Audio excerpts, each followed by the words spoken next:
All right, and welcome into the BettingPros College Football Show. Happy 2025. I hope everyone had an excellent New Year's. Before we officially close the book on the 2024 college football season, we still have 3 games remaining to crown a national champion. We'll handicap 2 of them today with our official picks and predictions for the college football playoff semifinal matchups. I'm your host, Seth Woolcock, swinging a pretty hot bat right now, coming off a 5-1 week of college football betting, and I'm joined by 2 gentlemen who have certainly made me a better handicapper this season, a man who I'm sure started the new year with some high blood pressure after his Longhorns were on the ropes against Arizona State. Scott, Big Time Bogman, here we go again, my friend. Yeah, look, I have avoided watching a lot of wrap-up shows this week. I am so tired of hearing about the targeting call. I'm just sick of it. But look, people have faded Texas all year long, like, maybe somebody on the other side over there. And guess who's still playing? The Texas Longhorns. So I am excited for this, even though it does not look like a great matchup for the Longhorns. Ohio State is white hot right now. But your game is going to be fun as well, Seth. We started the year alive. We're still alive here coming at the end. We'll see if we are on Saturday. But, it's been a fun season, and I'm glad my guys are still around for it. Yeah, we're also joined by a guy who I don't think was very upset with that lack of a targeting call because he's never afraid to sprinkle on that underdog money line, Terrell Furman Jr. Happy New Year, brother. Oh, yeah, very good. I mean, I would love Texas to continue playing, too, so I could keep winning money off of it. Like, yeah. I mean, but now, unfortunately, there's no situation where they can cover the spread and make it on to the next round for this next game. So our fun might have come to an end, but 12.5 points? 12.5? Now that I think about it, it was actually kind of insane. But nonetheless, congrats to you guys. I'm glad that you guys get another win. And I get to sit here and just watch you guys. This is more fun for me to watch you guys week to week almost crap yourselves at how your teams almost blow these games sometimes. Hey, I did fade Virginia Tech last week, so hopefully, that didn't hurt you too bad that they lost that one, Terrell. Oh, I'm never worried about them over there. They don't have anything going on, anything of significance. There's no emotional attachment over there. I would love to see them do well. There's no emotional attachment over there. Now, okay. Rocco Beck, however, that was one that took me a little while to deal with. Yeah, the Rocco Beck Arizona State loss was one that took me a little while to deal with. That was hard, but you don't fade QB's name Rocco Beck, and he'll be back next year. We're gonna find you a new team next year. I don't know if it's gonna be like a MAC or like man, because there's no way I'm rolling. I'm not rolling around with Utah again, man. But I don't care if he's back, man. I'm done with the Cam Rising experience. So I really have to find somebody to get behind. Really do. Maybe I go hang out with Dabo and the lack of. Oh my God, transfers. Terrell has entered the portal. Maybe. Well, you're not going to I'm in the portal. I am officially. Then you're not going to Dabo. My fandom is in the portal. Clemson has not sent me any information, any offer, schedule to visit, anything. It might have gotten lost in the mail. Hey, but let me ask you this though: your beef with Texas is that Quinn is starting over Arch, right? Isn't that the main thing that you don't like? No. This is a long-standing thing of Texas. Texas is just the... Who hurt you? This is the big corporation. This is the big corporation. And, Jerry also has a little bit of influence over there. That's why I don't really have all the... Arkansas gives me... I love Arkansas sometimes, but then I'm like... So, any connection to Jerry and Dallas and all of that, it's just no good. No Matthew good, McConaughey? So. You don't love Matthew McConaughey? No. You don't like The Undertaker? See, The Undertaker, you had me there. You had me, but I didn't like the fall off. I didn't like how he lost it to Brock Lesnar at WrestleMania. And so he had a sour taste in my mouth. I think that he's getting to the point where he's just too old. We don't need to see him on screen anymore. It actually looks kind of scary. So no, I'm in the transfer portal. Fandom is in the transfer portal, and I can go anywhere. Like, I can be a fan of anybody. And Seth, if you want to recruit me over there and maybe we have a partnership going on, cool. Boggs, if y'all have some money that y'all willing to throw my way, because I know you have it all, then sure, do that. But my fandom is it can be bought. My fandom can 100% be bought. Okay, well, let us know in the comments down below if you have a team that's willing to maybe take in Terrell. Ooh, He's up for grabs. Yeah, let us know what school that is, what you have to offer. And Terrell, we can offer you a ham sandwich here at Penn State. Preferably schools that have nothing to play for, that are dogs majority of the time. You have a dog at quarterback. So if you can steal Diego Pavia from Vanderbilt, I think Vanderbilt is right now in the lead. If you can steal Diego Pavia from Vanderbilt, that can go a long way. Okay. So just make sure that you have any type of dog at quarterback. You want a team with nothing to play for? Is that what you said? Yeah, then be an Aggie fan. I don't want to be I don't want to be too far in the hey, we're gonna win the national championship or bust, because I'm watching you all right now and this just looks god awful. Like, it's fun. I'm having a good time over here, honestly. It's stressful, but it's better than being done. So yeah. No. I like I like underdogs. I do like the underdogs, I will admit. So if there's somebody that can cover for me consistently as an underdog and they have a dog at quarterback, I would love to be a fan. Okay. All right, well, we're going to be taking applications. Shout out to everyone on YouTube who watches and listens every single week. We have just one episode remaining after this one. Where'd the time go? If you're watching here on YouTube, make sure you smash that like button. Also, click subscribe if you are new. We greatly appreciate all the support so far this season. We got a lot of off-season content coming for you from NFL perspective and also all the other sports going. Terrell's still rolling with the NBA, WNBA, college basketball. Big basketball time for you right now, man. I'm like searching. I'm kind of like trying to search TV right now when there's no football on, there's no NASCAR either. I'm like, am I really going to watch the NBA? I'm not going to, but Terrell does. So make sure you guys are tuned in for that. Got to see where Jimmy Butler's going to go. Yeah. I'm all right. I'm all right with that saga. Also, before we jump in, I did want to remind everyone about the Betting Pros Discord. Looking to up your game in sports betting? Well, then join our exclusive Discord betting community at bettingpros.com/chat. Not only can you connect with some expert handicappers who provide free picks for the NBA, NFL, MLB, NHL, player props, live betting, and more, but you can also participate in our weekly picks. Cast your vote, see how your picks are stacking up against the experts like Terrell, like Boggs, and track your success today. And before we jump into this week's game, let's recap the quarterfinals quickly. Penn State beats Boise State 31-14 on New Year's Eve. Texas survives ASU in double overtime 39-31. Ohio State dominates Oregon 41-21. Dead man walking, as Terrell said. And Notre Dame rolls Georgia 23-10. Terrell, what stood out to you the most last week? It's that dead man walking over there at Ohio State. And he further proved what I'm saying of he has no other choice but to win the national championship. He has no other choice. And he's out there coaching his life off. And depending on it, he's using his NFL talent for once. I mean, I don't know why I had to tell you to use NFL talent, but he's using the NFL talent. This Ohio State team is just clicking on all cylinders right now. And that kind of win against that kind of team on that side of the coast is very, very good. So I think Ohio State has solidified themselves to me as the favorite to win the college football playoff. But after watching Penn State really, the scoreboard doesn't show it, but they were really struggling with Boise, man.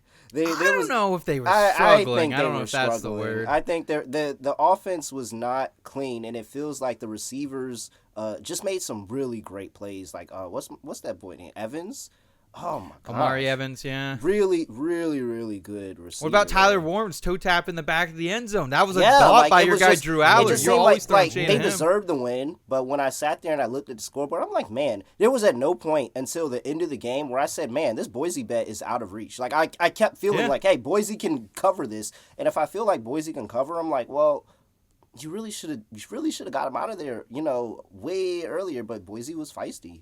And ultimately, the same thing kind of happened with Texas. Like, Arizona State was really, really feisty after a white-hot start by Texas. We thought that was going to be ugly. So everything else kind of looks like I'm not as in love with the other teams in the playoff as I am Ohio State. But right now, Ohio State, I don't see how they're stopping anytime soon.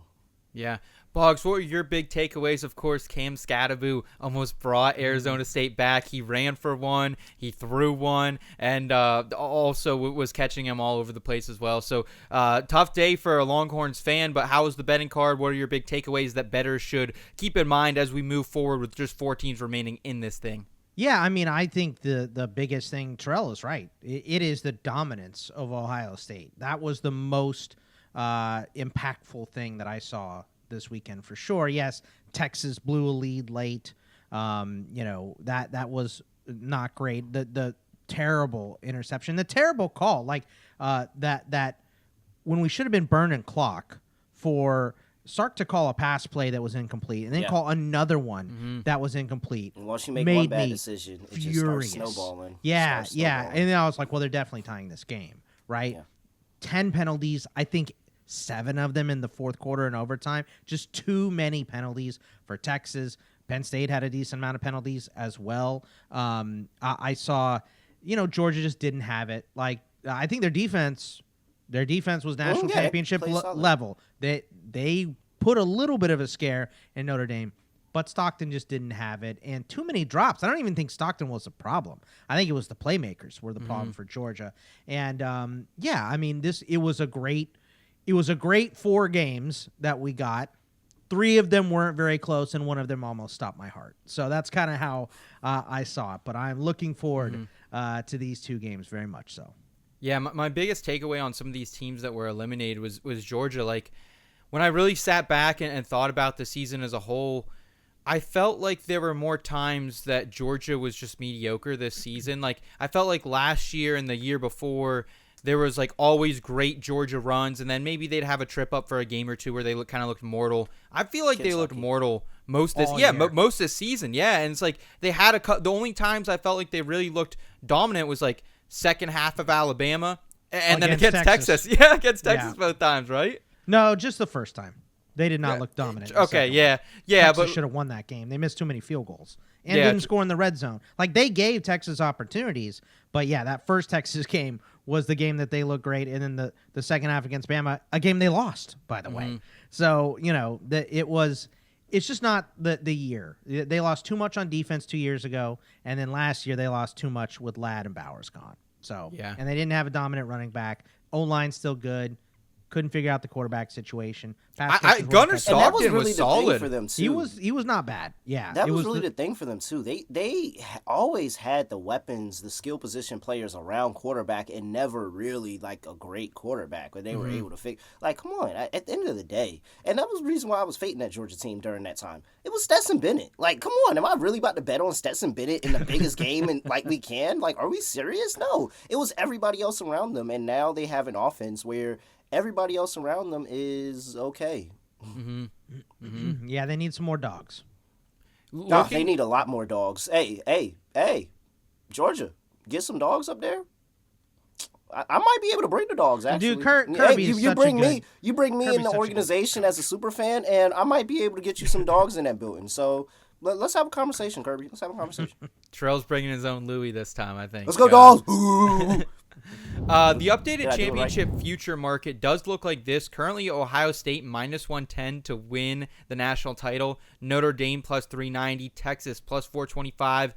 Penn State plus 550. I think I'm not going to bet them outright to win this game against Notre Dame. Instead, I'm going to bet that plus 550. I think it's time. I think it's absolutely time to get down on that. What do you think, Terrell? And any interest in a plus 550 Penn State? I think that's disrespectful to old Jimmy and Franklin and company. No, I don't. I personally think the Cotton Bowl is the national championship game. And whatever we get the week after is going to be fun. You've just been bagging on Texas all probably not going to be as fun. But if they beat Ohio State, if they beat Ohio State, they're going to beat whoever's coming up on the other side. Like, that's going to happen. I think that, but I don't know if I would say it out loud. Well, you probably shouldn't.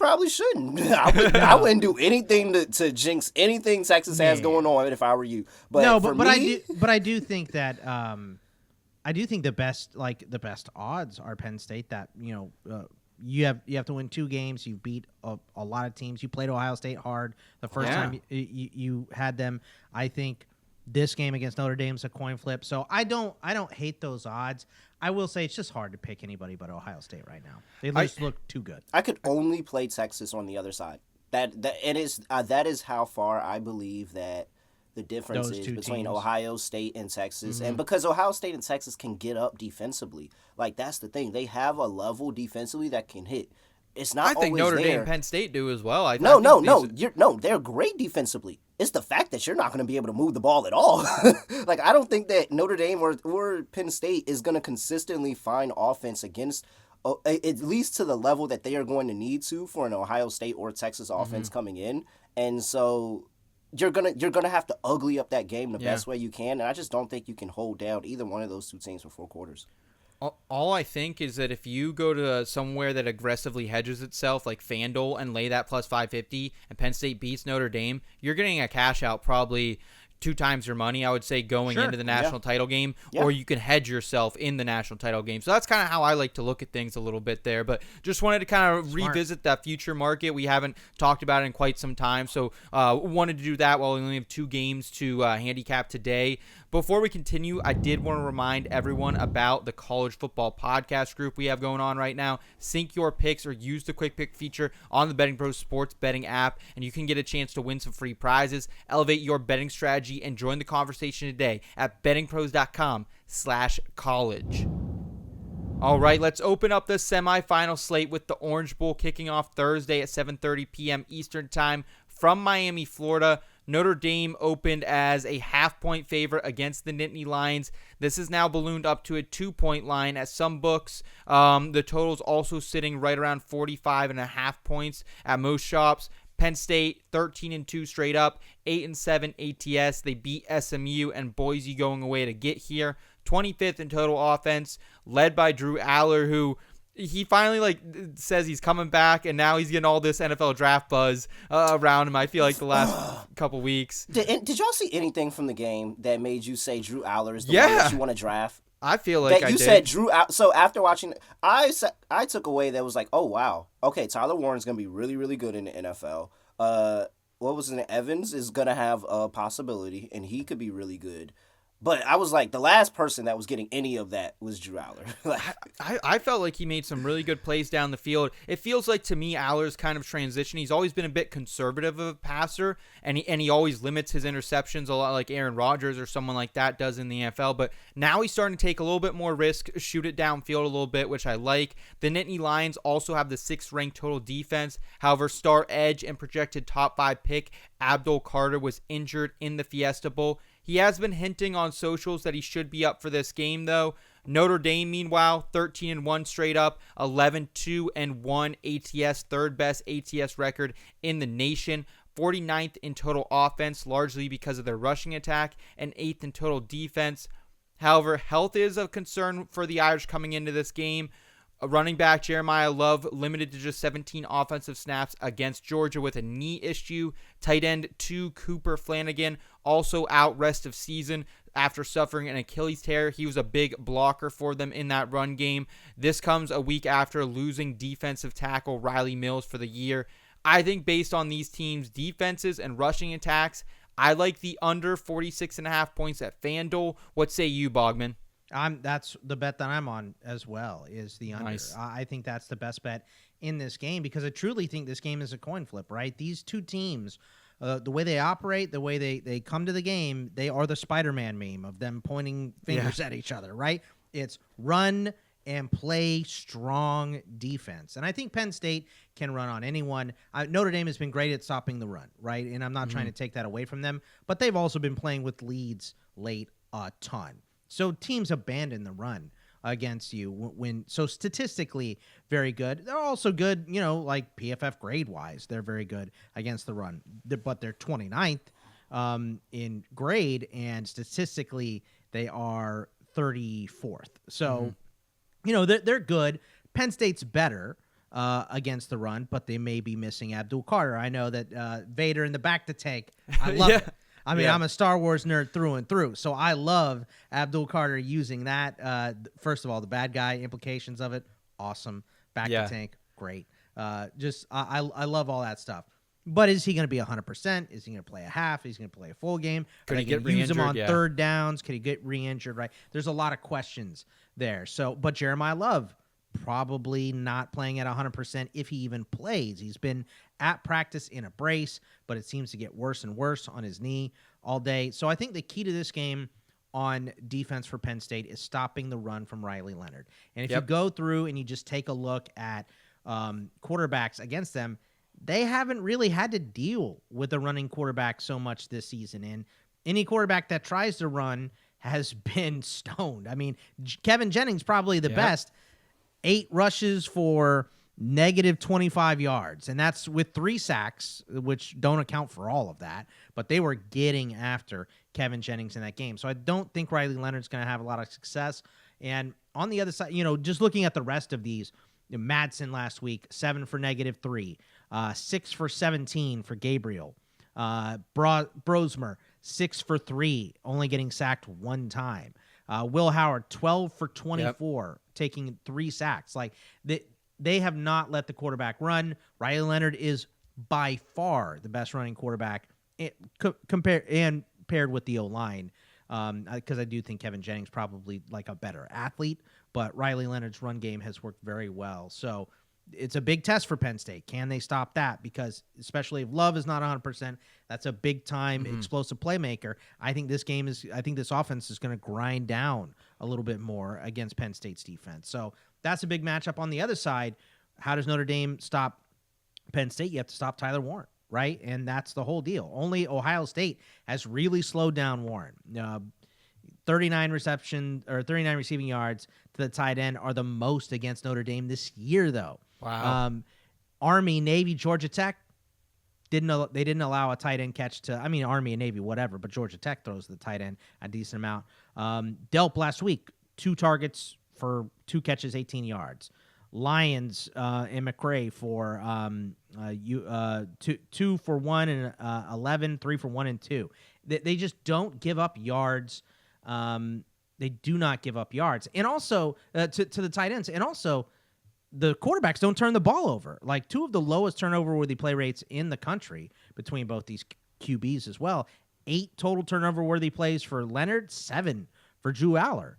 If Penn State gets an early lead, I think that's the best path for Penn State to win. You make Riley Leonard throw the ball, but if Notre Dame gets the lead and they start to put pressure on Drew Aller, like you said, he's been a little more risky with the ball recently. I think that could lead to some bad things for Penn State. So this game is truly a coin flip. I think that it's going to play close. I think it's going to play dirty. I think it's going to be a field position type of game. Luckily, there's no weird weather projected in this game. It is at the Orange Bowl, but they got the roof open, but it's supposed to be clear and all that stuff. So worse weather in the Cotton Bowl, but that's indoors. So no big deal there. But yeah, I'm with you, Seth, all the way. The under is my play in this game, and I really don't like a side either way. Yeah, Penn State also in the opener against West Virginia, they faced Garrett Green, another really mobile quarterback that they kind of shut down on the ground. So 10 rushes for 5 yards. Yeah, I think that's the handicap to me. But instead of betting Penn State just to win this game, like you said, I do respect Notre Dame, what they've done. I'm going to go ahead to the futures market and get invested there along with that under. Terrell, how do you see this game shaking out, and what's your official pick here for the Orange Bowl? Yeah, I agree with Boggs, and I think it's a tough game to pick. I am on the under as well. It kind of seems like a little bit of a too easy kind of play, but I don't know how either one of these teams are really going to score the ball, especially if Jeremiah Love is not playing for Notre Dame, and then I just don't trust Penn State to move the football, man. Like, it's just too inconsistent. Too many times that they've beaten themselves. Maybe this is the week of coaching and preparation. You look at the flags and all that stuff that you had the round before, and you try to clean some of that stuff up, and you put out together a better product. But I don't think Drew Aller is the guy. I don't think he's the guy. I don't think he's that good of a quarterback. I am very, very shocked at all the NFL talk that people saw from one game against Boise State, because I didn't think that he looked that good personally. I think that they left a lot of points on the board, and that game should have been a lot uglier than what it was. And he's 6'5" with a giant arm. That's it. And he makes the throw. He makes the throws sometimes, and other times it's not there. And it's just it's too inconsistent for what I think is a really good defense in Notre Dame. And I I'll wait and see what happens with Jeremiah Love and get another injury update later on in the week. If Jeremiah Love is good to go and you're telling me that, he's going to have a role, like a main role in this offense, I'm just going to go ahead and trust that he can break through this Penn State defense and be able to put a score on the board, have a good day. They still got Price back there too, and he's still really good. So I don't think that it's all done because Love can't play, but it definitely makes it easier to have that 1-2 punch. I'm trusting the run game with Notre Dame more than Penn State, and I think that's ultimately what's going to make me choose Notre Dame here. I don't really feel good about that. The under feels like the better play because I can just see this already as being a bunch of 3-and-outs and a lot of punting of the football, and it's going to look like one of those, oh man, are these two teams in the playoff kind of game? Like you sometimes get that one game that's super high-powered offense, and we can talk about that a little bit later. You get one that's a little bit of a barn burner, and it's the defensive side of college football, and so yeah, I think this is going to be that. I don't trust either coach 100% on this side in a big game of this magnitude, but somebody's going to have to win. So just give me under on the points. Okay.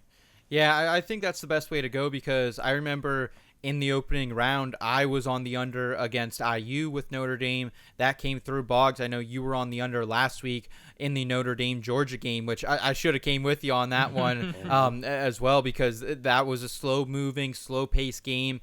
Both these teams want to control the ball. They want to slow it down. They want to limit possessions of the opposing team. So I like that. And Terrell, if you were going to get invested on a side here, it seems like you were laying 1.5 with Notre Dame, or would you just take the -122 money line?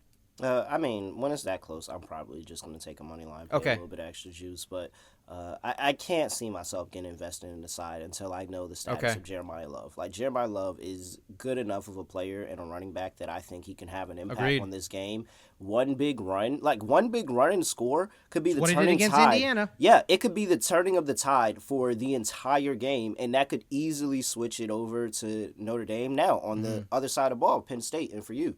One big, long catch from Tyler Warren that could swing it the other way. So I just can't get invested in this side right now. Not two of my favorite teams in college football right now. One more point to the under here. Let's talk about pace, right? Pace of play, how long they take between plays and all that stuff. Penn State 106th in the country and Notre Dame 103rd. In terms of offensive plays per game, it's 88th for Penn State and 108th for Notre Dame. These teams love to slow it down. They don't like to play with pace. They like to slow it down together. I'm telling you, this is a Spider-Man meme. This seems like it's going to be an ugly game. If one team can turn the ball over and make a bunch of mistakes, then sure, that team will dominate. But I just don't see that happening with two quarterbacks that don't tend to turn the ball over much. Yep, I'm right there with you guys. And before we continue, I did want to remind everybody about Fast Break Bets. If you like betting on basketball, well, then join host Terrell Furman on the Fast Break Bets podcast, your daily dose of basketball betting in 15 minutes or less. Tune in every single day for your rapid-fire fix of all things basketball, from the WNBA to the NBA to college basketball and more. Catch the program right here on the BP YouTube channel or wherever you get your audio podcasts. Let's round out the program with the Cotton Bowl kicking off from Jerry's World on Friday at 7:30 p.m. Eastern Time. Ohio State opened as 6.5-point favorites against Texas, but that was quickly bet down to -6 at most books, although currently FanDuel showing a -5.5 ticket on the Buckeyes. Ohio State 12-2 straight up, 8-6 ATS, but they've been absolutely dominant in the college football playoffs in their blowout wins over Tennessee and Oregon. They're currently 27th in total offense and hyper-targeting true freshman wide receiver Jeremiah Smith in the postseason. They also have the number 1 total defense, and they've looked violent since that loss to Michigan. Sometimes I feel like these teams have to go through a little adversity, get knocked down to really come back up, and I think that's kind of what Ohio State's doing down the stretch here. Yeah. Texas. That's a lot of adversity losing to Michigan every single year. That's a lot of adversity at this point. You were 21-point favorites. Texas, meanwhile, on the other side, they were in a tight one against Clemson, and also a 4th and 13th away in overtime from being eliminated against Arizona State. Currently 13-2 straight up. Only losses have come to Georgia. They are just 8-7 ATS though. The Longhorns are now 17th in total offense But interestingly enough, they only rushed for 53 yards against Arizona State. That's a bit of a red flag for me, boys. They're also third-ranked total defense. Kind of got pushed around down there in that game as well in the Peach Bowl, especially in that second half.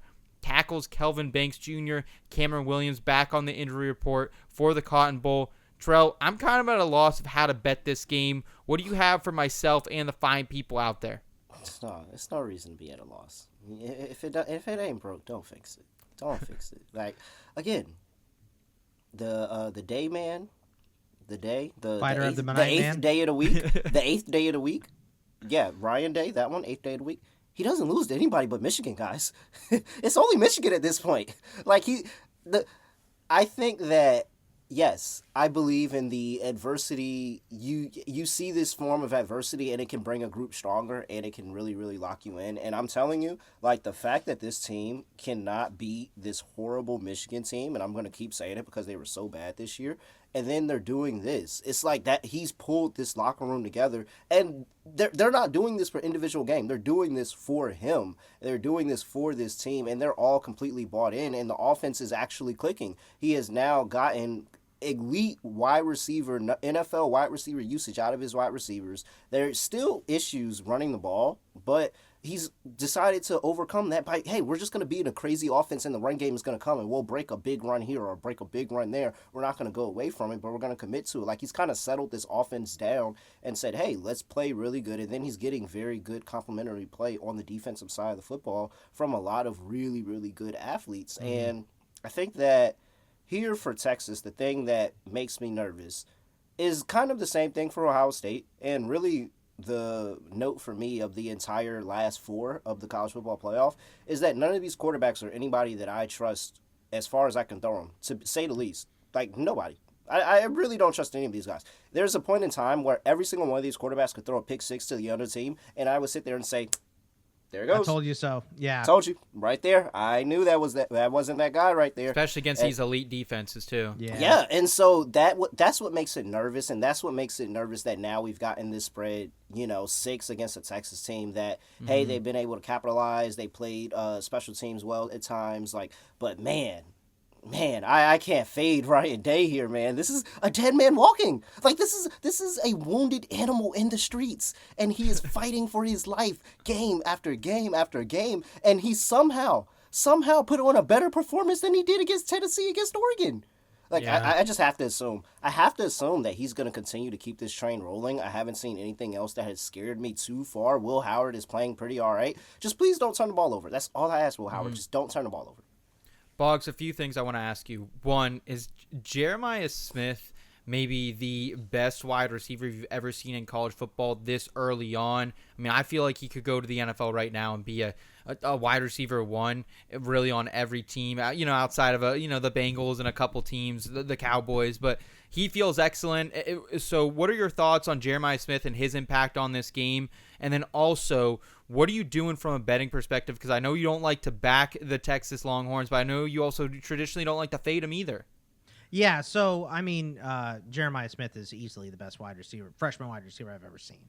And I watched a lot of football. I watched Randy Moss. It's so crazy because we have Ryan Williams over there in Alabama, and we're still talking about, man, that's crazy. The only reason we're not talking about Ryan Williams right now is because he's not in the tournament. Yeah. Ryan Williams is right there with Jeremiah Smith. Smith's body is so much more developed than Williams. Kind of looks small at times. Well, he's 17. He's 2 years younger. So, they're both just crazy, incredible talents. But I said this is going to be Jeremiah Smith's hardest game. Does it mean he won't succeed? No, not at all. I mean, wide receivers are better than corners. Your best athlete always goes to wide receiver first. If he can't catch, then you put him at corner. That's how it goes. But he does get the Thorpe Award winner. Barron should be on him this game. So I expect Egbuka to have an enormous game in this one. I think he's going to see, 10-plus targets in this because they are going to shift towards Jeremiah Smith. He's been too dangerous. So I expect Egbuka to be super, super productive. And the question is, because this is looking like, at the Rose Bowl that Texas won against USC, no one is picking Texas in this game. I haven't seen a single person do it. And I completely understand that. I don't think it's the wrong call. Ohio State looks great. Texas almost lost to Arizona State, who everybody didn't think deserved the bye. Obviously, they probably did, and were a much better team than everybody gave them credit for. But how does Texas win? They're going to have to hold the ball, and that's really why they even let Arizona State back into the game last week, is they could not run the football against Arizona State. And you mentioned it, that the offensive line has been a little bit banged up. Banks is going to play. I think he's going to be fine. Cameron Williams didn't play in the Peach Bowl, and he is such a better run blocker than Gooseby. It is not even funny. He is one of the better ones in the country. Gooseby is terrible. So I think that getting to that outside and beating Ohio State to the edges, they couldn't do it against Arizona State. That is what Texas has to do. I don't know how they do it. They're going to have to bring in extra tight ends. I think you're going to see way more of the wide receiver in this game as a blocker. Wingo's going to be out there a bunch as a blocker, one of the best blocking wide receivers in the country. So they're going to have to run the ball. They're going to have to control the clock. They're going to have to frustrate Ohio State and make them kind of panic when they have the ball and go, okay, we need to score now. So I don't know if any of that is going to be, if Texas is going to be able to do that, but I know to win, that is what they're going to have to do. And if you flip it over to the other side, is Texas going to be able to move the ball, or is Texas going to be able to, move the ball here? I just, you're playing against one of the best red zone defenses in the country, right? Right, yeah. And you've been bad in the red zone. So Bert Auburn has to figure it out real quick. We need those Sark field needs goals. to stop going over there and having a 5-minute conversation before. Well, they've tried everything. Kick. They've tried ignoring him. They've tried talking to him. That he's in his own head. He needs to figure it out. Yeah. So he needs to. I knew as soon as Sark went over there and talked to him. I might also, if I get the dollar amount that I'm looking for, I may be willing to not only be a super fan but also kick for Texas. Very much considering that option as well. But get somebody off of Pat McAfee's show. They've been better than Bert Auburn right here. So and the penalties. I mean, Texas had 10 penalties. So I mean, what avenues does Texas have to winning this game or even competing in it? Not a ton. They got to turn Will Howard over, I think. I think Will Howard has to make mistakes. They have to shut down the run. They got to get 3rd and long and put him in those decisions and put pressure on him. This O-line is the weakness of the offense for Ohio State. They've had too many injuries, right? And you're playing against one of the best defensive lines in the country. So I do think it is, like, the point spread doesn't say Texas can't win. But by the way, it hasn't been bet to anything because the money's on Ohio State stuff. Well, I was going to ask you, do you think we see movement or no? I mean, if we do, I think it goes more towards Ohio State. I'm kind of surprised it has fallen. I felt the same exact way. I was confused. Well, I mean, and that's the concern I have about. I know I'm on the Ohio State train all the way, and I'm just gonna ride with Day here. But I see a path of Texas uglying this game up. Will Howard not being consistent passing the football, kind of getting a little bit in his head. You've had 2 games where you've been lights out, and you're going up against a Texas defensive line that can get to the quarterback. And if they get to him and force him into some bad throws, he 100% is going to make the bad throws. He's been begging to make bad throws through this run. It's just that the offense has been catered so well where he hasn't had the opportunity. If you give him an opportunity to make a bad throw, he's going to make it.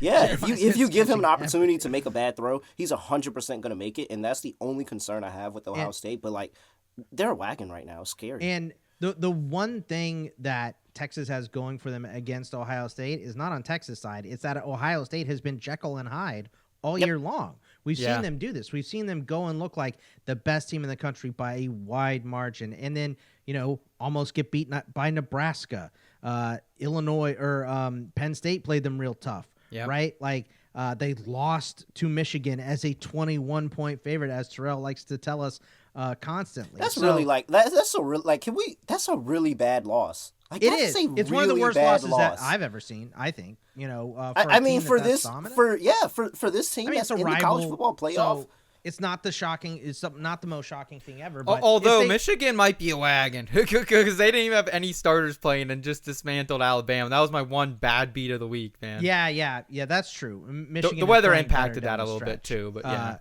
they're playing better down the stretch. I think that's just a.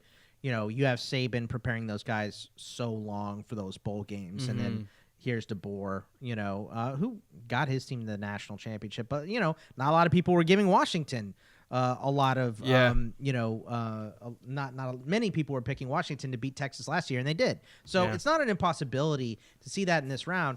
It's just we said it last week, right? If Ohio State plays their best game, no one in the country can beat them. And they went out and played their best game last week, and they beat the number one team that no one had beat by 20 points. So it really depends on what Will Howard shows up and what Texas O-line shows up. Because if the O-line is not protecting Quinn, he's going to throw picks.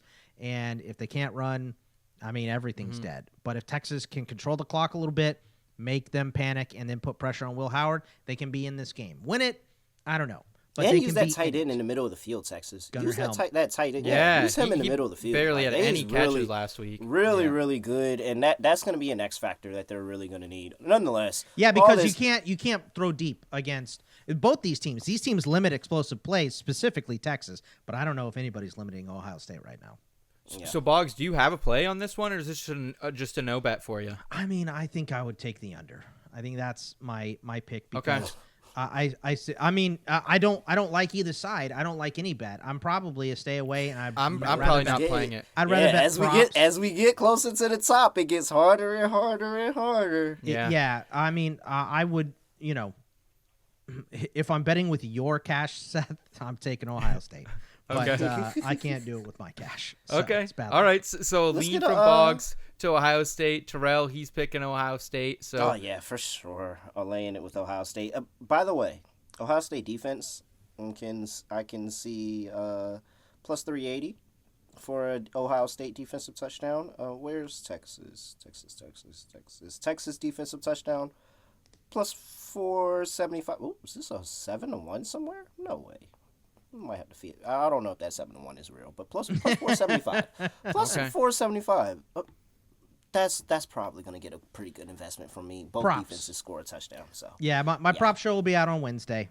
Okay. So that's probably more of my lean in that game is I'll look for props. Awesome. Well, guys, it's been an absolute pleasure handicapping these games with you today. Good luck to everyone out there with your college football bets for the semifinal round of the college football playoffs. That's going to do it for us today on the BettingPros College Football Show. Thank you so much for watching. We will be back late next week for another episode previewing the championship game. Until then, please like this video if you enjoyed it. Subscribe to the BettingPros YouTube channel and the podcast feed. Plus, download the BP app and sync your sportsbooks today. For Scott Bogman and Terrell Furman Jr., I'm Seth Woolcock. Take care, y'all. Go Buckeyes. Ooh, hook 'em.